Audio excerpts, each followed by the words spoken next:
So we have talked about external reactions and external forces, and we have talked about taking a distributed load and making it a resultant force acting at a distance.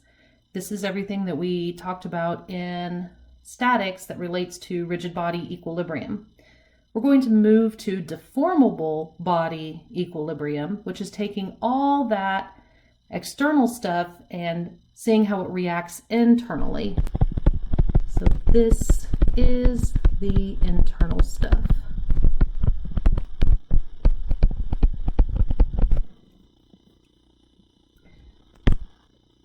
First and most importantly, we do have a sign convention. So if I were to take a simply supported beam with a pin on one side and a roller on the other, with some sort of load acting on it, I am going to have internal forces that are distributing that load throughout the member to the connectors. Very first one I'm going to talk about is shear. V is for shear. And shear acts parallel to the surface. So you see here that we did a vertical section through my horizontal member, so that means the surface, the plane that my shear is acting on, is that vertical plane into the page. Okay, so it's parallel to that plane. You'll also see that a positive shear is a counterclockwise couple.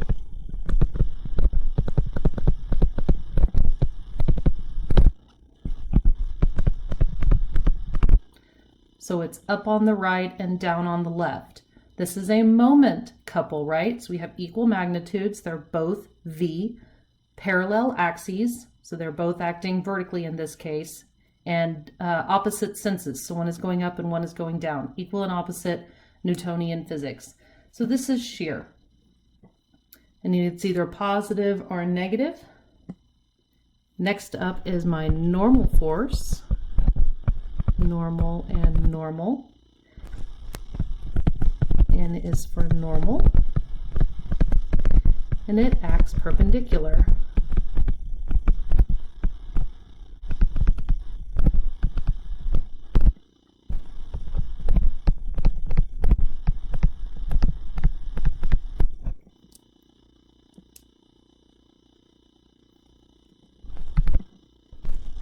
Positive normal force is in tension.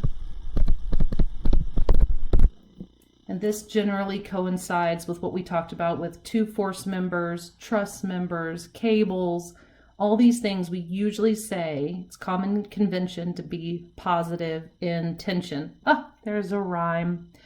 Last up is moment. And this is specifically bending moment. So I'm going to have one counterclockwise and one clockwise, same magnitude, opposite senses, parallel lines of action. So M is for moment.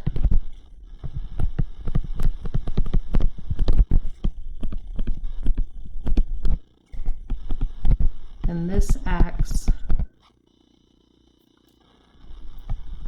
with compression in the top fibers as positive. Okay, we're going to delve more into moment and bending moment and flexure formula a little bit later in our lecture series. For now, what I want you to look at is the vector tip. The little pointy part of my arrow is pointing up on either side, so that means it's a positive moment. Okay, which means for all these values, negative shear is clockwise couple, negative normal force is in compression, and negative moment is when the arrows are pointing down and causing compression in the bottom fibers. Let's say I have a propped cantilever. I have a roller at A fixed end at B. C is an internal hinge. I have a distributed load acting over the 5 meters between A and B. I have an applied moment of 75 kilonewton meters at the far left, and my internal point, D, is 1 meter from B. Okay, I drew it in blue so that you can see it's a point and not a hinge. And if you're confused, I try real hard to tell you if it is or is not a hinge. So the first thing I'm going to do is draw a free body diagram for the entire system. So I have a roller at A, which means I have one reaction acting perpendicular to the surface the roller is acting on. And then I'm going to have By, Bx, and moment B. And by the way, I like to assume the positive, so that means that all of my Y assumptions are acting up, all of my X assumptions are acting to the right, and all of my moment assumptions externally at the connectors are counterclockwise, okay? I have 4 unknowns here. So that means I cannot solve for all of my reactions with this one free body diagram. I need a free body diagram from A to C. And I took it apart at C because I have an internal hinge at C, which means that I do not have moment. Pins externally and pins internally both act the same. So I only have vertical and horizontal. So I'm going to have CY and CX acting at C. I still have my roller here, AY, and my load, and then what little of the distributed load is left over that 2 meters. Okay, 3 unknowns. So I can sum moments about C. And I will have AY times 2 going clockwise, 5 times 2 times 1 for my resultant force and its distance, and that is going counterclockwise. I have the applied moment going counterclockwise, and everything C passes through. I find that AY is equal to 42.5 kilonewtons acting up. If I sum for forces in the Y direction, I will have 42.5 kilonewtons minus 5 times 2, my distributed load, plus CY, and we find that CY is equal to 32.5 kilonewtons, and it'll be going down on member AC. Summing forces in the X direction, we find that CX is equal to 0.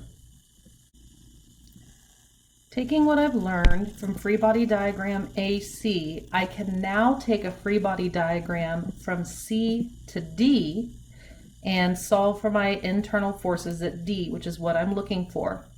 So on member AC, I found that CY was 32.5 kilonewtons down, which means on member CD, it needs to be acting up 32.5 kilonewtons. CX is still 0. Okay, I'm going to draw it in there because it still exists. It's just not carrying load at this time. And then we have our internal forces at D. Positive D is acting down on the right. Normal D is acting in tension. And moment at D has compression in the top fibers. I can now sum forces in the X direction and find that normal D is equal to 0. I can sum for forces in the Y direction, and I will have 32.5 minus 5 times 2 minus shear D, and shear D is going to equal to 22.5, and it is positive, so I'm going to put a positive sign there, in kilonewtons. Very important, ladies and gentlemen, that we put the direction of shear sign convention in this class. So because it is acting in a counterclockwise couple, that positive sign does need to be there for this class. Then last, I'm going to sum moments about D. I'm going to add counterclockwise. So this is going to give me 32.5 times 2. That is going clockwise. I have 5 times 2 times 1 for my distributed load. counterclockwise. And then I have my applied moment at D that is also counterclockwise. My moment at D is equal to positive 55 kilonewton meters. Again, it does end up with compression in the top fibers, so I do need to write it positive. I often get questions about why I subtracted shear D from my force Y equation when it's in positive sign convention. We're talking about two different things. Positive sign convention and then equilibrium equations are two different things. So where this is positive on my free body diagram, when I'm summing for forces, I add everything that points up and subtract everything that points down. So shear D is pointing down, so it's subtracted from equilibrium. Let's say that I have this cantilever with a point A. Now the unique thing about this problem is I've got a line AA plane drawn at 50 degrees from the horizontal, and I want to find the internal forces at A along that sloped surface. So I'm going to start with my free body diagram. On my free body diagram, I have that sloped surface where I still have shear acting parallel to the surface, so it too is going to be at a slope. I have my normal force acting perpendicular to the surface that is also acting at a slope. And then I have my moment, which really doesn't care about the slope surface, so it's still compression in the top. All right, I can sum for forces in the x direction, and I am going to have minus normal at A cosine of 40 degrees plus shear at A cosine of 50 degrees plus 80. Some forces in the y. I'll have my normal at A sine of 40 degrees plus my shear at A sine of 50 degrees minus 60. And I have two equations, two unknowns, so I can solve for my simultaneous equations. And I find that my normal at A is equal to a positive 99.9 pounds, which means it is acting in tension. And my shear at A is a negative 5.46 pounds. And shear does not act in tension or compression because it's parallel to the surface, so I'm going to leave the negative sign here. That leaves me one unknown, so I'm going to sum for my moments about A. And I will have the actual moment occurring at A that's going clockwise. I will have the 80 pounds acting at 1 foot, and it is acting counterclockwise. And I will have the 60 pounds at 1.5 feet acting clockwise about A. The shear and normal force at A pass through, so they do not create a moment. And we find that our moment at A is equal to a negative 10 pound-feet, which means it is in fact experiencing compression in the bottom of the member instead of at the top. Again, we leave the sign negative for this solution. Here we have a system that has a load at the far left, a pin at A, and a roller at B. I have a point C that I want to find the internal forces at, and C is just to the right of A. I'm going to begin by solving for the reactions at A, because if I have those, then I can do a free body diagram of AC, and I can solve for C. Summing moments about B, I have 75 that is 6 meters away and it is causing a counterclockwise rotation. And I have AY that is 4 meters away causing a clockwise rotation, and AX passes through. AY is equal to 112.5 kilonewtons. I can now draw my free body diagram of AC. Don't forget your reaction AY, which is 112.5 kilonewtons. C is just to the right of A, so if I'm taking a free body diagram to the left of C, That means that A is going to be included. By the way, AX is equal to 0. So I need my internal forces at C. So I will have shear at C, normal at C, and moment at C. Okay? There's still internal forces acting at C in addition to the external forces acting at A. All right? They're both still there. The green is external, the blue is internal. And shear at C, you're going to find, is not equal to 112.5. So two separate forces. So if we sum for forces in the y direction, we will have minus 75 plus 112.5 minus shear at C. Shear at C is equal to a positive 37.5 kilonewtons. Summing for forces in the x direction, we find that our normal force is equal to 0. And summing for the moments about C,